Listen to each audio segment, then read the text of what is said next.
অবশ্যই ভালো, আমিও ভালো আছি। আমরা আজকে গত পর্বে যে সমাস বিষয়ে আলোচনা করেছিলাম তার উপর ধারণা সহ আমরা ধারণা দেব বা ধারণা নেব। তার পরবর্তীতে বাড়ির কাজটা ছিল, বাড়ির কাজ সে বিষয়ে একটু আমরা আলোচনা করব। তোমরা মনোযোগ দিয়ে দেখবে এবং শুনবে। আমরা পূর্ব ক্লাসে এর আগে সমাস কাকে বলে এই সম্বন্ধে জানছিলাম। বলতে পারো, মনে আছে সমাস কাকে বলে? আচ্ছা, ঠিক আছে, শুনে নাও, আবার আমার কাছে শুনে নাও। দুই বা ততোধিক পদ এক পদে মিলিত হওয়াকে সমাস বলা হয়। আমরা পূর্ববর্তী ক্লাসে এটা আলোচনা করেছি, তোমাদের কথা আবার বললাম। সমাস নির্ণয় করতে গেলে আমরা চারটি জিনিস সেখানে পাবো: সমসমান পদ, সমস্ত পদ, ব্যয় বাক্য এবং বিগ্রহ বাক্য। ব্যয় বাক্য, বিগ্রহ বাক্য এবং পূর্বপদ, উত্তরপদ। তোমরা নিশ্চয়ই জানো এবং বাড়িতে সেগুলো পড়ছো। তাহলে আমরা প্রশ্ন করতে পারি একটু, যে ব্যাস বাক্য বলতে আমরা কি বুঝি? ব্যাস বাক্যটা কি? তোমরা নিশ্চয়ই বাড়িতে একটু পড়ছো। ব্যাস বাক্যটা হলো সমসমান পদের সমষ্টিকে ব্যাস বাক্য বলা হয়। সমসমান পদের সমষ্টি, এটাই হলো ব্যাস বাক্য। যেমন বিলাত থেকে ফেরত, বিলাত ফেরত, বিলাত থেকে ফেরত, এই সমস্ত বাক্যটি হলো ব্যাস বাক্য। এবং এই ব্যাস বাক্য যে আবার সমষ্টি, বিলাত থেকে ফেরত, বিলাত ফেরত, এটা সমস্ত পদ। আমরা পরবর্তী ক্লাসে আলোচনা করেছি, তোমরা নিশ্চয়ই ভালোভাবে সেগুলো দেখছো এবং পড়ছো। তাহলে আর আলোচনা করতে পারি আমরা সমাসের পূর্বপদ এবং পরপদ কোনটা? তোমরা নিশ্চয়ই বলতে পারবা পূর্বপদ এবং পরপদ। হ্যাঁ, ঠিক আছে, ভালো। পূর্বপদ বলতে ব্যাস বাক্যের প্রথম পদটি হলো পূর্বপদ, ঠিক বলেছ, এবং শেষের পদটি হলো পরপদ বা উত্তরপদ। তাহলে আমরা সমাস নির্ণয় করতে গেলে যে কয়েকটি আমরা বিষয় পাবো, সেটা হলো একটা সমসমান পদ, ব্যাস বাক্য, সমস্ত পদ, পূর্বপদ এবং পরপদ। এটা আমরা পূর্বের ক্লাসে আমাদের ধারণা ছিল এবং আমরা অবশ্যই সেগুলো পড়ছি ভালোভাবে। তোমরা সেটা আয়ত্ত করতে পেরেছ। বাড়ির কাজ দেওয়া ছিল আমার, সমাস কয় প্রকার হতে পারে। আমরা সেদিন কিন্তু জানছি, পূর্ববর্তী ক্লাসে আমরা জানছি সমাস কয় প্রকার? 6 প্রকার। ঠিক আছে, ঠিক বলছো, 6 প্রকার। একদম বাবু দেখি প্রকার ভেদগুলো। আচ্ছা আচ্ছা, ঠিক আছে, তাহলে আমি বলতেছি দ্বন্দ্ব সমাস, দ্বন্দ্ব সমাস, দ্বিগু সমাস, কর্মধারয় সমাস, তৎপুরুষ সমাস, অব্যয়ীভাব সমাস, বহুব্রীহি সমাস।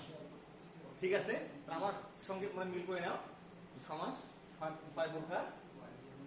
প্রকারভেদগুলো হলো দ্বন্দ্ব, দ্বিগু, কর্মধারয়, তৎপুরুষ, অব্যয়ীভাব এবং বহুব্রীহি। আমি তোমাদেরকে বাড়ির কাজ হিসেবে দ্বন্দ্ব সমাসের প্রকারভেদ, দ্বন্দ্ব সমাস কাকে বলে, দ্বন্দ্ব সমাস কি, এটা সম্বন্ধে একটু জানতে বলেছিলাম। নিশ্চয়ই তোমরা পড়েছো। আচ্ছা, ঠিক আছে, তাহলে আমরা একটু মিল করে নেব, তোমাদের সঙ্গে আমি একটু মিল করে নিই। দ্বন্দ্ব সমাস, দ্বন্দ্ব সমাস কি, দ্বন্দ্ব সমাস কাকে বলে? কে বলতে পারবা? আচ্ছা, ঠিক আছে, হ্যাঁ, ঠিক আছে, তোমার ঠিক আছে। যে সমাসের ব্যাস বাক্য, যে সমাসের ব্যাস বাক্য পূর্বপদ, পূর্বপদ এবং পরপদ উভয় পদের অর্থই সমস্ত পদের প্রাধান্য পায়।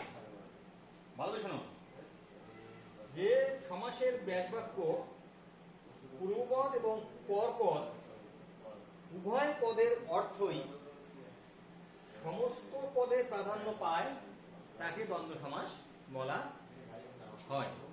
নিশ্চয়ই বুঝতে পারছো?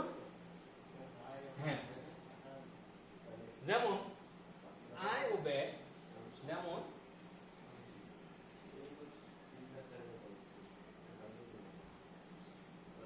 যেমন আই ও বে,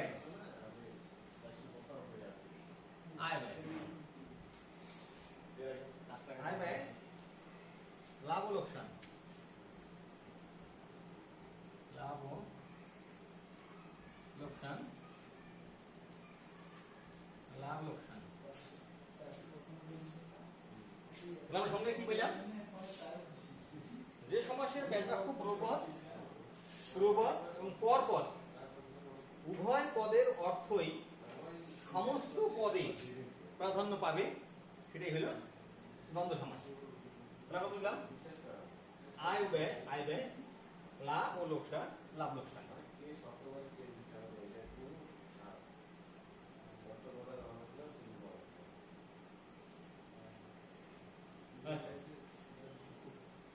এটা দ্বন্দ্ব সমাস বলতে কি বুঝি আমরা পাইলাম।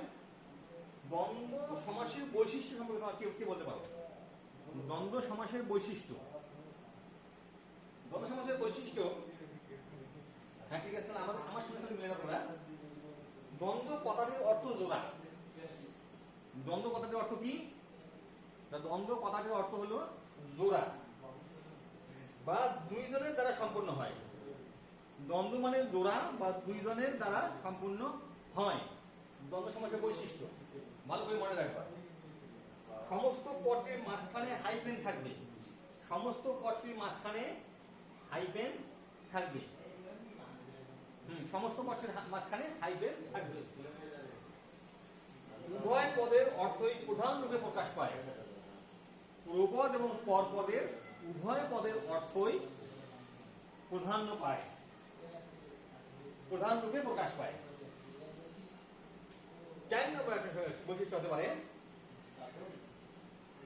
ব্যাস বাক্যের মাঝে ও এবং আর কিংবা ব্যাস বাক্যের মাঝে কি থাকবে? ব্যাস বাক্যের মাঝে ও এবং আর কিংবা ইত্যাদি অপর শব্দ ব্যবহার করে ব্যাস বাক্য করতে হয়। এটা কিন্তু ভেরি ভেরি ইম্পর্টেন্ট জিনিস। আমরা দ্বন্দ্ব সমাসকে চেনার একটা সবচেয়ে বড় উপায় হলো দ্বন্দ্ব সমাজের সমস্ত পদের মাঝখানে কি থাকবে? ও এবং আর কিংবা এই অব্যয় শব্দগুলো ব্যবহার করে দ্বন্দ্ব সমাস তৈরি করতে হয় বা দ্বন্দ্ব সমাস সম্পূর্ণ করতে হয়। দ্বন্দ্ব সমাসের বৈশিষ্ট্য মোটামুটি 4টে পাইলাম আমরা। প্রথমটা হলো দ্বন্দ্ব মানে জোড়া বা দুইজনের দ্বারা সম্পূর্ণ হওয়া। 2 নম্বর হলো সমস্ত পদটির মাঝখানে কি থাকবে? সমস্ত পদটির মাঝখানে হাইফেন থাকবে। তৃতীয়টা হচ্ছে উভয় পদের অর্থই প্রধান রূপে প্রকাশ পাবে। ঠিক আছে? আচ্ছা, 4 নম্বর বৈশিষ্ট্যটা কিন্তু ভেরি ভেরি ইম্পর্টেন্ট থাকে মনে রাখার জন্য, বা দ্বন্দ্ব সমাস চেনার এটা সবচেয়ে একটা বড় পয়েন্ট। সেটা হলো দ্বন্দ্ব সমাসে ব্যাস বাক্যের মাঝে ও এবং আর কিংবা এই সমস্ত অব্যয় দ্বারা দ্বন্দ্ব সমাস সম্পূর্ণ করা হয়। তোমরা নিশ্চয়ই বুঝেছো আমরা মোটামুটি দ্বন্দ্ব সমাজের 4টি বৈশিষ্ট্য পাইলাম। এই বৈশিষ্ট্যগুলো অবশ্যই মনে রাখার চেষ্টা করবো, মনে রাখতে হবে।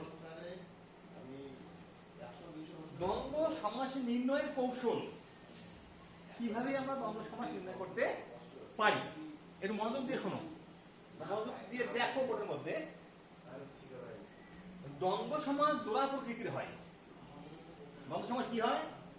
দ্বন্দ্ব সমাস জোড়া প্রকৃতির হয়। এর জোড়াদ্বয় দ্বন্দ্ব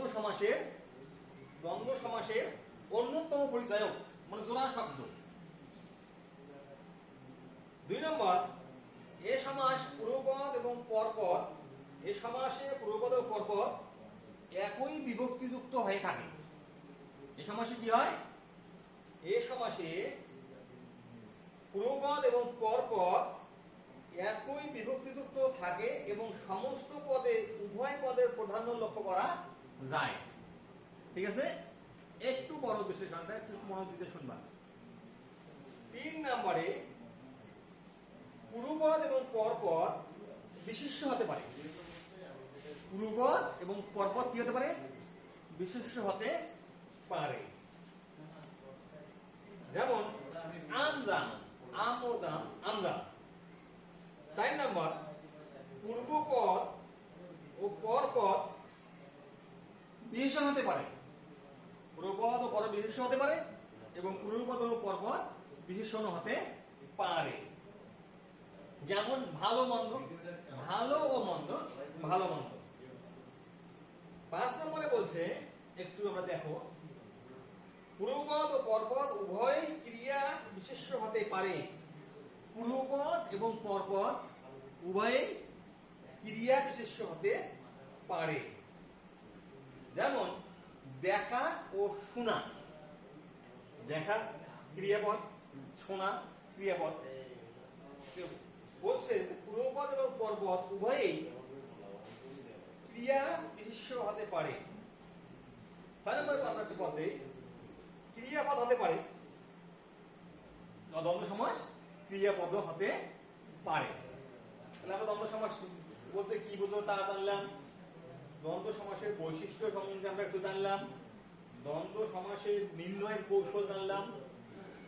এবার আমরা আসবো দ্বন্দ্ব সমাসের প্রকার ভেদ।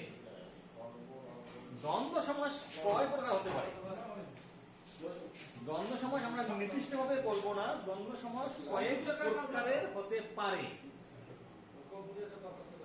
দ্বন্দ্ব সমাস কয়েক প্রকারের হতে পারে, তোমরা লক্ষ্য করো। দ্বন্দ্ব সমাস বলতে বুঝি আমরা যে সমাসের ব্যাস বাক্যে পূর্বপদ এবং পরপদ উভয় পদে অর্থ সমস্ত পদে প্রাধান্য থাকে, তাকেই দ্বন্দ্ব সমাস বলা হয়। ঠিক আছে, আচ্ছা, তাহলে আমরা শিখলাম দ্বন্দ্ব সমাসের বৈশিষ্ট্য, দ্বন্দ্ব সমাসের নির্ণয় কৌশল। এবার যাবো আমরা দ্বন্দ্ব সমাসের প্রকার ভেদে। অবশ্যই ভালো করে দেখবো, মনোযোগ সহকারে দেখবা। দ্বন্দ্ব সমাস বিভিন্ন প্রকার হতে পারে, কয়েক প্রকার হতে পারে। 1 নম্বর, প্রয়োজনে খাতায় লিখে নিতে পারো, মিলনার্থক দ্বন্দ্ব। মিলনার্থক শব্দযোগে, মিলনার্থক শব্দযোগে দ্বন্দ্ব সমাস হয়। জায়া ও পতি, দম্পতি। কি হলো? মিলনার্থক শব্দযোগে দ্বন্দ্ব সমাস গঠিত হয়। যেমন জায়া ও পতি, দম্পতি। 2 কি বললাম আমরা? মিলনার্থক দ্বন্দ্ব পাইলাম। বিরোধার্থক শব্দযোগে, বিরোধার্থক শব্দযোগে দ্বন্দ্ব সমাস হয়। দা কুমড়া, দা ও কুমড়া, দা কুমড়া। বিপরীতার্থক শব্দযোগে, বিপরীত শব্দযোগে হয়। যেমন সাপ ও বেজি, সাপ ও বেজি, সাপ বেজি। 4 নম্বরে অঙ্কবাচক বা সংখ্যাবাচক শব্দযোগে দ্বন্দ্ব সমাস হয়।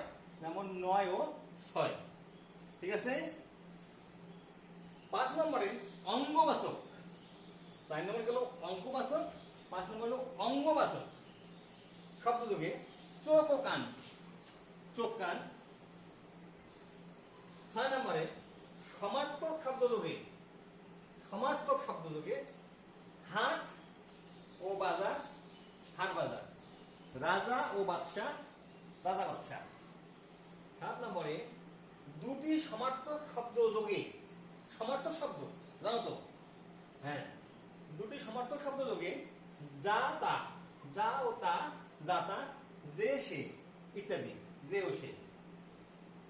দুটি ক্রিয়া শব্দযোগে, দুটি ক্রিয়া শব্দযোগে দ্বন্দ্ব সমাস গঠন হয়। আসা ও যাওয়া, আসা যাওয়া। উঠা ও বসা, উঠা বসা। দুটি বিশেষণ শব্দযোগে, দুটি বিশেষণ শব্দযোগেও দ্বন্দ্ব সমাস তৈরি করা হয়। এটা হলো কম বেশি, কম ও বেশি, ভালো ও মন্দ, ভালো মন্দ। 10 নম্বরে দুটি ক্রিয়া বিশেষণ শব্দযোগে, যেমন ধীরে ও সুস্থে, ধীরে সুস্থে। তাহলে আমরা মোটামুটি দ্বন্দ্ব সমাসের প্রকারভেদ, দ্বন্দ্ব সমাসের বৈশিষ্ট্য, দ্বন্দ্ব সমাস নির্ণয়ের কৌশল সম্পর্কে জানলাম। আগামী ক্লাসে তোমরা এখানে আরেকটু বিষয় তোমরা অবশ্যই জ্ঞাতত্ব রাখবে। অলুক দ্বন্দ্ব নামে একটা দ্বন্দ্ব সমাস আছে। অলুক দ্বন্দ্ব সমাস, যে দ্বন্দ্ব সমাসের ব্যাস বাক্যের পূর্ব পদে বিভক্তি থাকে এবং সমস্ত পদে বিভক্তি লুপ্ত না হয়ে সমাস সাধিত হয়, তাকে অলুক দ্বন্দ্ব সমাস বলে। যেমন দুধে ও ভাতে, দুধে ভাতে। এবং তার সঙ্গে আরেকটা দ্বন্দ্ব সমাসের সম্পর্ক আছে, সেটা হলো তিন বা বহু পদের শব্দযোগে, তিনটে শব্দযোগে বা তিনটে পদযোগে বা বহু শব্দযোগেও দ্বন্দ্ব সমাস হয়, তাকে বহুপদী দ্বন্দ্ব সমাস বলা হয়। যেমন সাহেব বিবি গোলাম, আমি তুমি সে, আমি তুমি ও সে, আমি তুমি সে। তাহলে দ্বন্দ্ব সমাস যদিও আমরা 10টি পাইলাম, তারপরে দ্বন্দ্ব সমাস আছে এবং বহুপদী দ্বন্দ্ব সমাসও একটা আছে। এই সম্পর্কে মোটামুটি তোমরা ধারণা পাইলে। এটা হলো দ্বন্দ্ব সমাস। পরবর্তী ক্লাসে আমরা দ্বিগু সমাস সম্পর্কে আলোচনা করব। অবশ্যই তোমরা একটু বাড়িতে সেটা দেখবা। পরিশেষে সবাইকে ধন্যবাদ জানিয়ে সবাই সুস্থ থাকবা, ভালো থাকবা।